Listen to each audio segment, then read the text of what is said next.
Okay, so now that we have Docker installed, how do we run it? So there's if you go to the applications on your machine, again this is a Mac, but on the Windows you must have the the start menu and look at the applications. You must have a Docker folder there, and if you go inside, again you're gonna see the Docker Quick Start Terminal and Kitematic. And you're gonna double click on Docker Quick Start Terminal.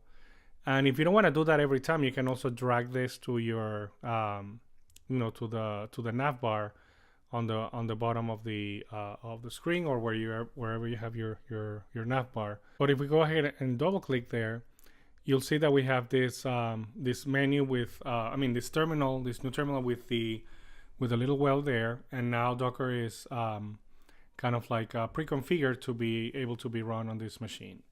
So one test run that you would do to see that everything looks good is you do the following. So Docker commands usually start with the word Docker, and then you have a command itself, which in this case is run, which means running a container.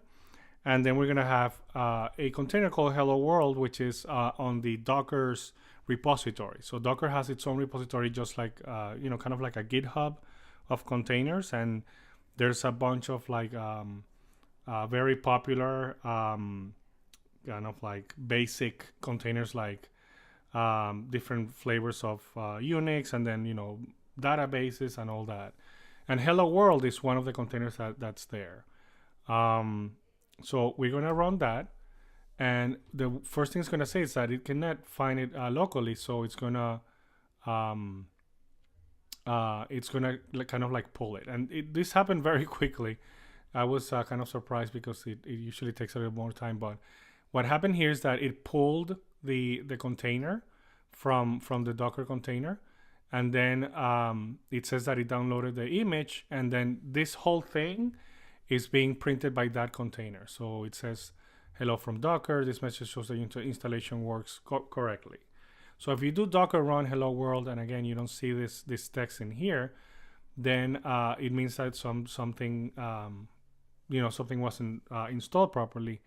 So you can feel free to reach out to students here. Like I said, I'm not gonna like support installation problems with Docker, and I'm just gonna like focus on supporting the Flask code and how to like run the Flask application within Docker.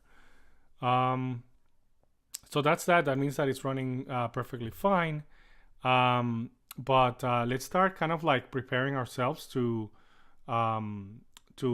get our applications or our blogging application running on Docker.